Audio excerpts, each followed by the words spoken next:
You're listening to the Chronicles of a Gooner, the Arsenal podcast.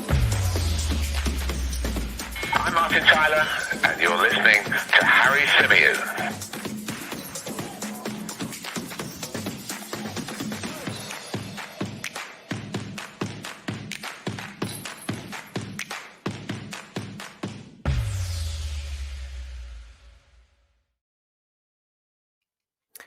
Hello and welcome back to another edition of the Chronicles of a Gooner, the Arsenal podcast, brought to you by 90 Min. As ever, I am your host, Harry Symeou, and I've got to start off by apologising for the delay in this podcast coming out. Obviously, I like to do them the night of the game.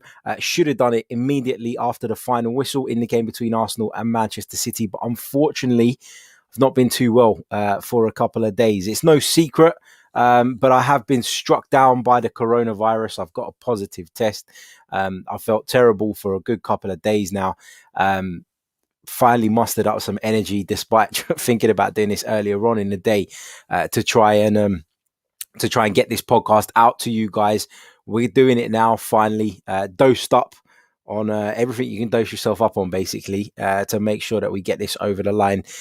So looking forward to bringing you guys this podcast, but there is a good chance that I may end up coughing during the show on multiple occasions. So I wanted to let you guys know and make you guys aware that if I do, that is the reason why, and I am sorry and I apologize. But yeah, is what it is. Big hello to everybody joining us in the live chat at the moment. Hope you guys are all good. Thank you for tuning in. And just before we get into the football, the last thing I'll say on the whole coronavirus thing is the next person I hear telling me that it's just a cold or it's all a massive conspiracy theory that the government have just cooked up so that they can control us, you're an absolute mug, and I don't want to hear it ever again. Genuinely, this is a real virus. And I have struggled with it for 2 days really, really badly. And I can only imagine what it would be like for someone double my age, somebody with underlying health issues. So for me to be struggling, it means it's something. And so I don't want to hear all this rubbish. You know, when I've mentioned it before on previous shows, I've seen comments in the chat box. You know, people going, oh, you know, it's a government conspiracy. It's this, it's that. I don't give a shit about any of that. You know, if you don't want to take the vaccine, that's absolutely fine. That's everybody's choice. I don't have an issue with people having different opinions, but don't spam up the chat box with people telling me that it's not a real thing, because it is a real thing. People very, very close to me are really suffering from it right now. And I'm struggling with it as well. So I don't want to hear any of the nonsense about it's a made up thing and all of that jazz. It's all nonsense. Coronavirus is a thing. So be careful as much as you possibly can and protect your loved ones from it. Right, let's get into what we're actually here to talk about, though. And that is, of course, Arsenal's defeat in the Carabao Cup against Manchester City. Mikel Arteta's side unable to put their bad run to bed. And this was a game that, I've got to be honest, when you looked at the two lineups at the start of the night, I think most of us would agree, or would have agreed, that actually Manchester City were by far the favourites. When you look at the team that Pep Guardiola put out, it was full of quality. You know, the likes of Phil Foden, Riyad Mahrez, people like Fernandinho in the middle of the park, centre backs like Ruben Diaz, Aymeric Laporte. And then you look at Arsenal's side and you saw Alex Runarsson, Shkodran Mustafi, Sead Kolasinac, Cedric Suarez. You know, it was a completely different level. And yeah, it was no surprise to me that Arsenal got beat. I thought Arsenal started the game really, really poorly, though, and that was what was really disappointing for me. You know, when you're talking about a team trying to dig themselves out of a hole, a team trying to get themselves back on track, you want to see them go out and start games with an intensity, with a passion, with a desire. And Arsenal simply didn't have that. And from the very beginning, we gave ourselves an absolute mountain to climb with the nature of that first goal that we conceded. It was a cross in from the left-hand side. And Gabriel Jesus just gets in between Mustafi and Gabriel. I've seen Mustafi get blamed for that goal. I think he's obviously partly to blame. I think that Gabriel probably should do a little bit more to try and put Jesus off, because he's facing him and he can see him. And I think that Runarsson has got to do much, much better. I mean, he comes out and he just gets caught in no man's land and makes it really, really easy for Gabriel Jesus. And from then on, as I said, Arsenal had an absolute mountain to climb, struggled to keep possession, struggled to make anything happen, struggled to do anything, to be honest. And that out comes a goal out of nowhere, a good crossing from the left-hand side from Gabriel Martinelli. And there was Alexander Lacazette to header home. And I thought, you know what? That's against the run of play, but it might be the bit of luck that we need. It might be, the kind of bit of fortune that would start to turn our season around. And it was a really good header from Alexander Lacazette, but let's make no bones about it. It was completely against the run of play. And all of a sudden you're thinking, well, you know what? If we go into sort of the last 20 minutes or so and we can keep it at this point and we take this to penalties, and a chance of scraping through, and that would have been a massive confidence boost, wouldn't it? But obviously we were rocked by a couple more things. The injury to Gabriel Martinelli should have come off when it first occurred. We know that the guy has been out for a really long time, showed glimpses again of what an incredible talent he is and why, Arsenal and Mikel Arteta are so delighted to have him back. But once he picked up that knock, you started to fear for him. Now, Martinelli's since been on social media since the game and said he's fine and all of that, and it was just a knock. But yeah, you're taking a massive risk with the youngster's fitness. And Mikel spoke about it before the game. He said that Martinelli had only played 45 minutes for the under-23s. He'd had a bit of game time as well in the game at Everton in the Premier League. So it was always a risk to include Martinelli full stop. And fortunately, it seems that injury is not a serious one. So we may end up being okay with that. And we may end up seeing Gabriel Martinelli in contention for the game against Chelsea, fingers crossed. And then after that, it was just typical Arsenal of late, wasn't it? Riyad Mahrez's free kick wasn't threatening anybody. It was straight at Alex Runarsson, and Runarsson just lets it go through his hands, and all of a sudden Arsenal have a bloody mountain to climb again. And it's bad enough when you're not playing well. It's bad enough when things are going against you, but when your goalkeeper goes and makes a mistake like that, it becomes nigh on impossible then, doesn't it? The confidence of this team is already on the floor, and for Runarsson to make a mistake like that at such a key moment just completely killed us. And from then on, it was a walk in the park for Manchester City. Look, everybody makes mistakes, and I'm not going to sit here and say, I'm not going to sit here and say I don't ever want to see Runarsson at the Emirates Stadium again and want to kill his career, because, as I said, mistakes happen. Goalkeepers in particular make mistakes. The problem here is that it's a damning indictment of where Arsenal are at the moment. The fact that Emi Martinez left to be replaced by Alex Runarsson. Now, I know that Runarsson, or we all know that Runarsson is not number one. We know that. We all knew that Runarsson was somebody that we brought in to plug in a hole temporarily, because we had to lose Martinez for a number of reasons. I think the club have been really clear about that. It was partly due to finance, and it was partly due to the fact that Martinez didn't want to hang around and be a number two anymore. And fair play to him. But Arsenal needed to get a deputy in, a more capable deputy. And if they weren't going to bring in a more capable deputy, then you've got to be playing Bernd Leno. It's as simple as that. Now, Bernd Leno has made mistakes this season too. Bernd Leno has faced criticism this season too. But that mistake from Runarsson was shocking. I thought Runarsson overall had a really bad night. Looked really shaky with the ball at his feet. Looked really uncomfortable.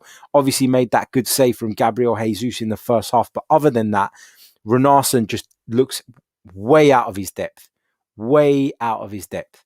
It was a cup quarter final at the end of the day.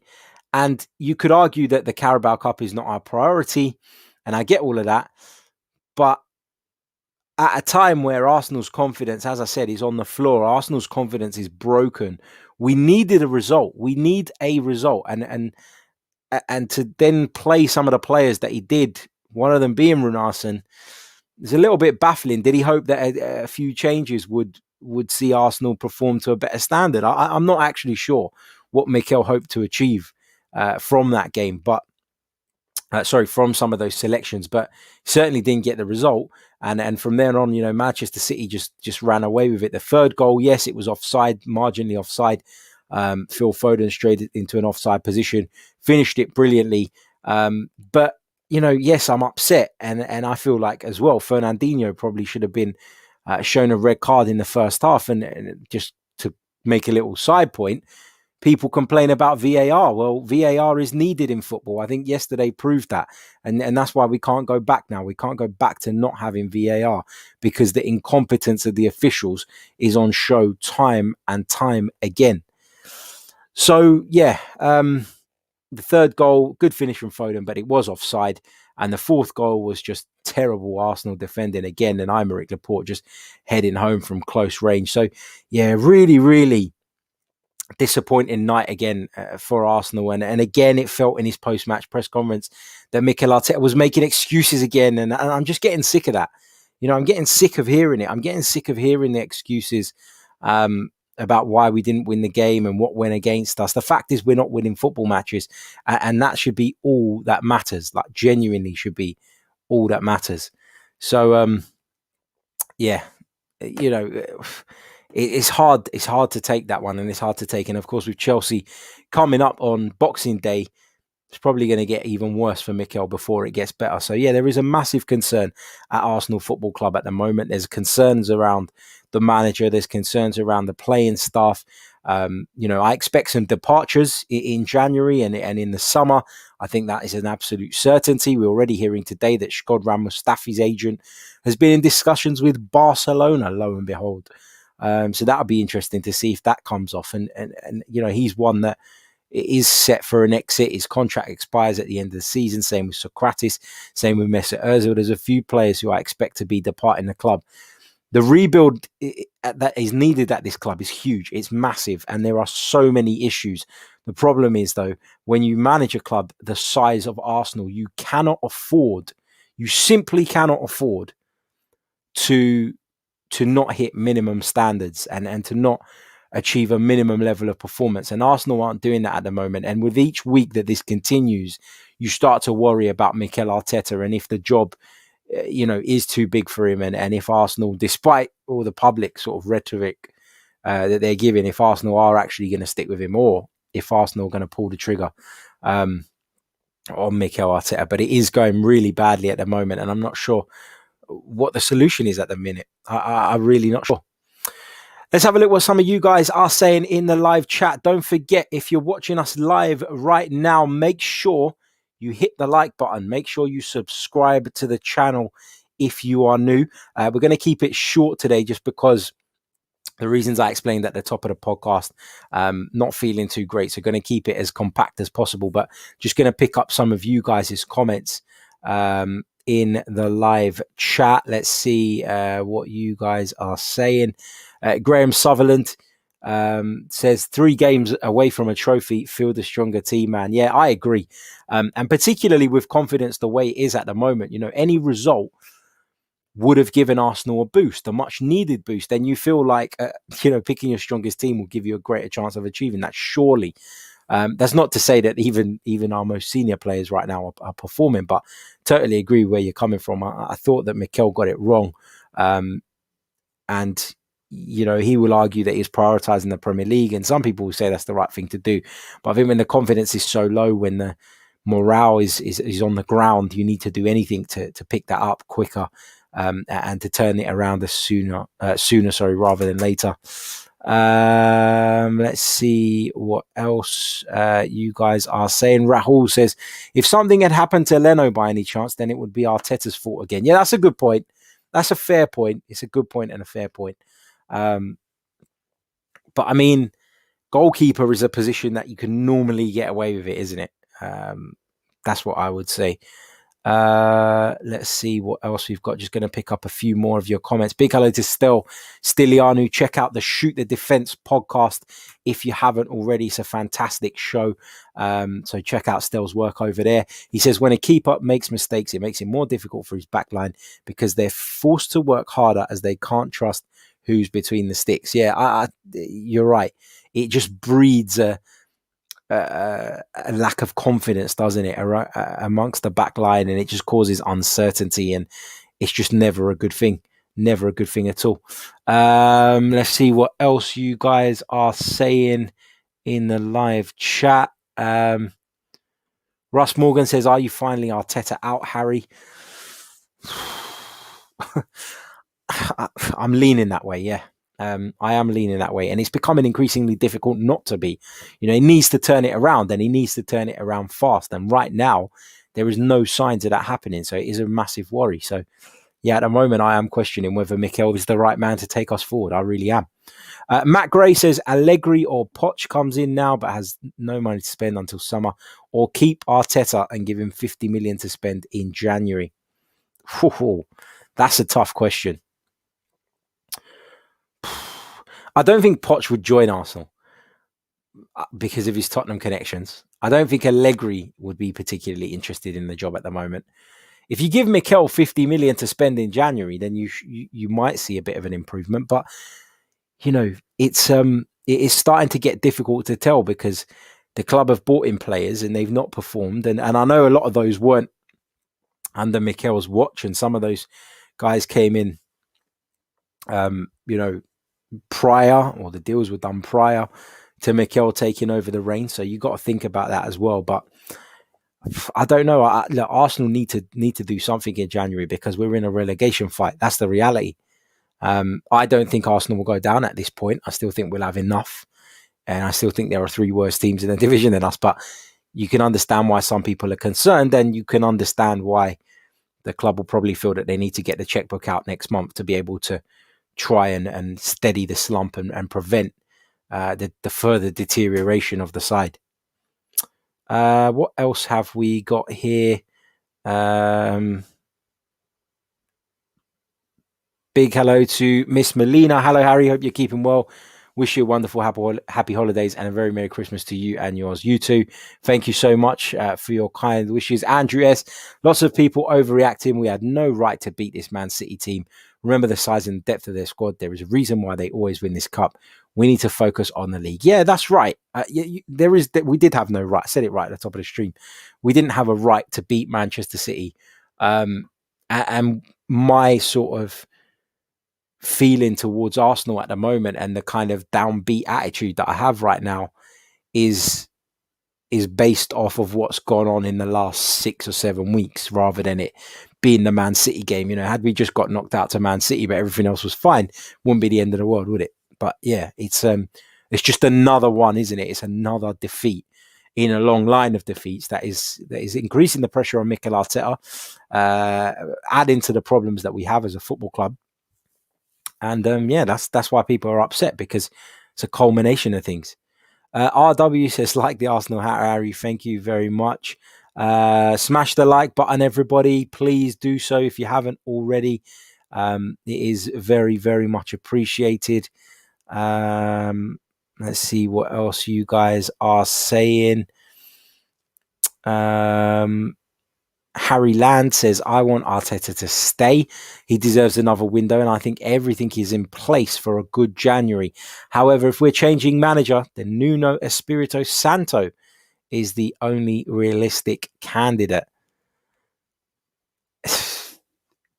I like Nuno, but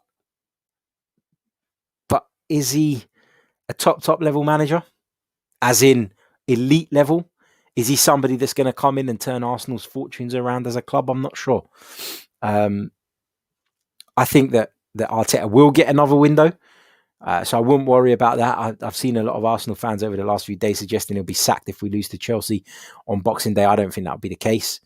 But I'm kind of on the fence now. I understand why there are some out there that feel like he should be sacked, and why there are some who feel as though actually he deserves more time. It's a really difficult one. You know, we're all aware that the problems are deeper than Mikel.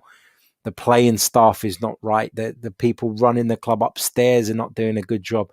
Mikel's not doing a good job either. Let's have that right, because Arsenal deserve to be higher up in the table than 15th place, based on the squad that they have. And so you can't sit here and say that he's doing a good job. You know, it's a tough one. I think he'll get your window though, Harry. I really do. David Marr says, my wife asked me today if I want Arteta sacked. I said, all I want is to see Arsenal win football matches. Don't care who the manager is. Yeah, and that's absolutely right, isn't it? That is absolutely right. That as Arsenal fans, that should be our primary concern. To win matches, shouldn't be personal, shouldn't be any of that. It should literally be about Arsenal winning football matches, and unfortunately at the moment that's not the case. Right, I'm going to wrap it up there, guys, just because, as I said right at the top of the program, I'm not feeling very well. That's why this podcast is late, so I apologize again for that. Don't forget, hit the like button if you haven't already. Subscribe to the channel if you're new. I'll be back tomorrow. Hopefully I'll be feeling a bit better tomorrow as well. We'll bring you a couple of shows. We'll be looking ahead to the Boxing Day game. Not going to do one on Christmas Day, obviously. So we'll be looking ahead to that tomorrow. So stay tuned for that. And for those of you that don't join the podcast again before Christmas, have a wonderful Christmas with your family and friends. I hope you guys make the best of it. I know the rules are really shit at the moment, but it is what it is. Hopefully you get to spend time with those that are closest to you, and everybody stays in good health. Until next time, take care. Cheers.